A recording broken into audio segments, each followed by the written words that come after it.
Today is April 30th, 2009, and what I have here is a Harry Thomas special report. Is the swine flu hysteria justified? I've got a total detailed report on exactly what is going on with this swine flu and how scared should you be and what should you be doing to protect yourself and your family. What I got here is Ron Paul warned swine flu scare will be used as a precedent for more big government.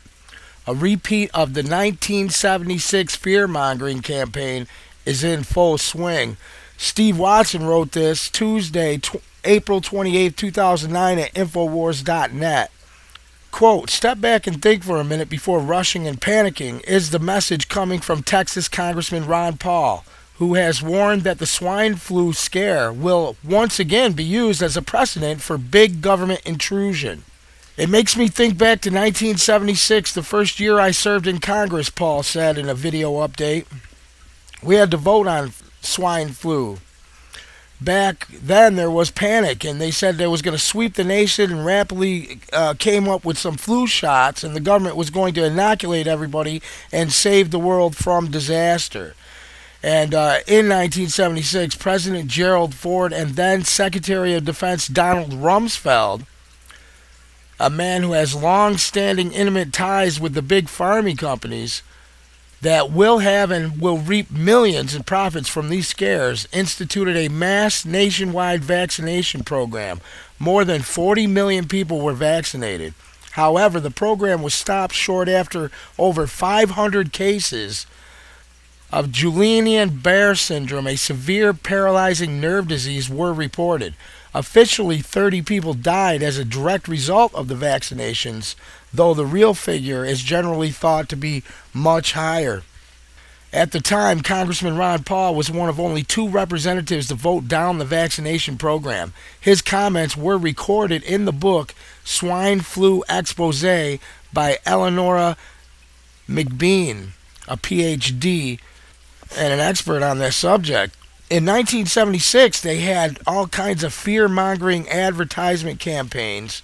There is a link to that at the website, harrythomas.info, where you can find everything that I talk about in today's report. And you just look under the section for April 30th, 2009, and it's all backed up. All the reports, all the news articles, the media that I talk about. And in these videos that there's a link to, they show all kinds of these, it really was a fear-mongering campaign of advertisements about people going and getting the flu shots.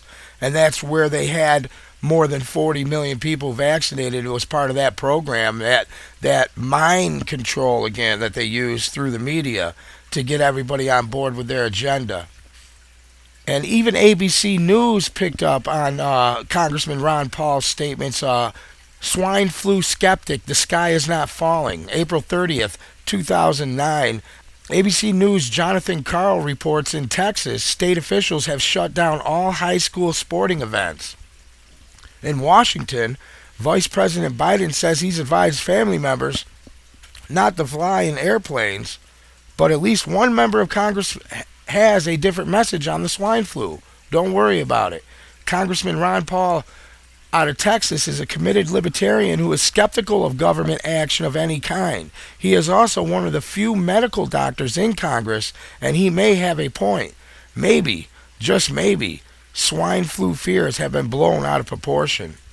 We caught up with Dr. Paul in his congressional office and talked about the latest swine flu scare. And there's a link to it where he talks about what happened in 1976 and how throughout history these things have come up where, you know, even with all different kinds of diseases and outbreaks where the government does use that to further control, put down control of the people and force vaccinations and force people to do things that they otherwise wouldn't normally do. And the LA Times reported Ron Paul poo-poos swine flu, yet another grab for more Fed control. Ron Paul is or was an OBGYN doctor, so he should know, right? And he says all this swine flu H2ON9 or whatever scary flu talk is, well, that's just scare talk. just another facet of an ongoing plot by the federal government to frighten the public and assume more control over the lives of Americans. In a regular video report to supporters, the 11-term libertarian-like Texas congressman says simply, the government shouldn't be in the medical business. This is the video report that Congressman Ron Paul did send out to the American people. Looks like our government is getting us pretty upset and concerned about the swine flu. This is interesting to me, not only for political reasons, but also as a physician. It makes me think back to 1976, the first year I served in the Congress. We had a vote on the swine flu. Back then, there was a panic, and they said it was going to sweep the nation, and they rapidly came up with some flu shots, and the government was going to inoculate everybody and save the world from this disaster. And I remember there were 2 votes against it, myself and Larry McDonald, another physician. It turned out, though, that our instincts were correct. Not only did we object to it because we didn't think the government should be in the medical business and making these medical decisions, but it turned out that the instincts were absolutely right because the flu came and the flu went and 1 person died, except for those individuals who died from getting the flu vaccine. And over 25 people died just from getting the vaccine, and many got ill from it until finally they had to suspend the whole program. But here we are once again, the swine flu coming up, and everybody's panicking. And this is not to downplay the seriousness. Some people have died, some people might die yet. We have had no deaths in this country, but there's 7 or 8 cases up in New York. None have even been hospitalized. And yet it's practically like we've been attacked by nuclear weapons. I mean, press conference over the weekend, prime item for the Department of Homeland Security. Now, how did the Department of Homeland Security get into the medical business? You know, it just is totally out of control on what they think we should do. But you know, trying to put this in a perspective, I checked to find out how many cases of tuberculosis we had last year. We had about 13,000 cases of tuberculosis. Now, that's a serious disease. And also, the last time they recorded the number of deaths in this country was in 06, and there were 644 deaths from tuberculosis. Now, I hate to even bring that subject up to try to put this in a proper perspective, because maybe tomorrow they're going to quarantine everybody in the world coming into this country to watch out for tuberculosis. And all these things are very serious. The big question is, does a bigger government always solve these problems? They usually make things much worse. So all I'm asking people to do is step back and think for a minute rather than rushing and panicking and taking advantage of opportunities like this. This is what happens, whether they're economic problems or medical problems. The people who love big government take advantage of this. And in the Department of Homeland Security, she's really not acting outside the prerogatives of that department. And one of the reasons I voted against it, it's an open-door invitation to deal with medical problems.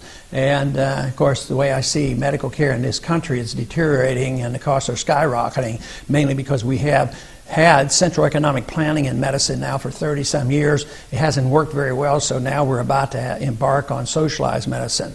But I just don't think that we need the government in this manner dealing with this problem in a hysterical manner. We ought to just sit back and think about it for a minute, and maybe we'll come to our senses. But certainly it isn't a responsibility of the Department of Homeland Security, even though technically they might have the authority. That, to me, is not something that should be turned over to that department. That is the medical care of this country. And he's right. And whether or not this swine flu turns out to be the giant killer that all the hype is leading up to, or all the hysteria is leading toward, which remains to be seen. So far, it doesn't seem like this. It just seems like a pattern of the same old that we've seen throughout history. Now, the latest figures are, and this came out of CNNHealth.com, confirmed swine flu cases leap. Geneva, Switzerland. Confirmed cases of swine flu worldwide increased to 236 on Thursday, up significantly from the previous day's total of 147. The World Health Organization has reported.